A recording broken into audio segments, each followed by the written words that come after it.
الرحيم. حنا كنلتقيو مع رئيس مجلس بلدي ديال مدينه الرشيديه باش نهضروا شويه على تحرير الملك العام بمدينه الرشيديه. سي عبد الله الناوي، السلام عليكم.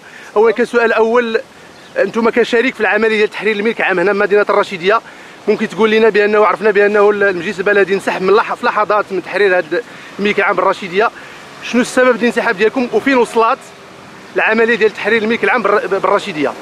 بسم الله الرحمن الرحيم. كنشكر المنبر ديال جديدة مفتوح على التواصل ديالو. تحيه للمتابعين ديال المنبر.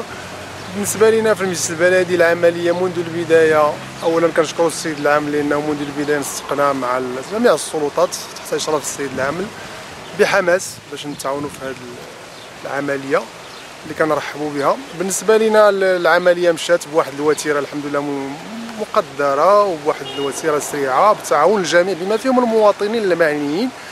في واحد اللحظه حنا اولا بعدا يعني اشترطنا منذ البدايه ان يتم تنفيذ قرارات هدم تخص عددا من الناس اللي هما يا اما منتخبين يا اما يعني من الاعيان ولا من يعني الناس اللي يعني في الشارع العام ومجموعه ديال الحالات اللي انا عطيتها في السيد الباشا. يعني وعدني باش انه غادي تكون يعني بعد التواصل مع العمل انها غادي تكون مبرمجه في الاسبوع الاول. للاسف تاخر الامر، فاضطررت في لحظة يوم الاربعاء الماضي اننا نقاطع عمليه الهدم الى حين تنفيذ قرارات الهدم التي تعني بعض الاشخاص، خاصه عندما تمت اثاره المساله على في يعني المواقع التواصل الاجتماعي. هو المبدا عندنا فيها هو انه اعطاء القدوه. يعني كنتوجهوا واحد المواطنين بواحد القرار بواحد تنفيذ قرارات هدم او لا ازاله سياجات على الملك العام، يجب اعطاء القدوه من كنقول لهم رئيس المجلس البلدي هو الاول الا كان مترامي على شي حاجه، البرلماني هو الاول، المنتخب هو الاول، الرئيس السابق هو الاول. هذا هو المبدا ديالي، وبالتالي الحمد لله يعني كنسجل استجابه السيد العامل والتعامل الايجابي مع هذا المبدا.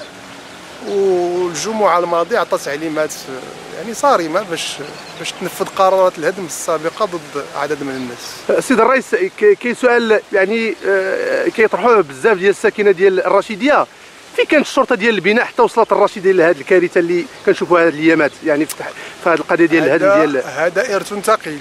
يعني التوسعات مجموعه ديال المواقع على الملك العام للاسف الشديد ارث ثقيل احيانا يتجاوز 20 سنه.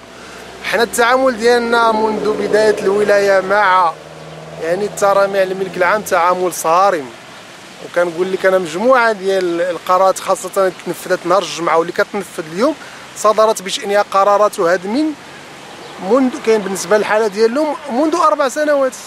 قرار هدم عندنا في الحالات ديال الجمعه منذ سنتين منذ سنه، للاسف الشديد تم تجميدها ما تنفذتش.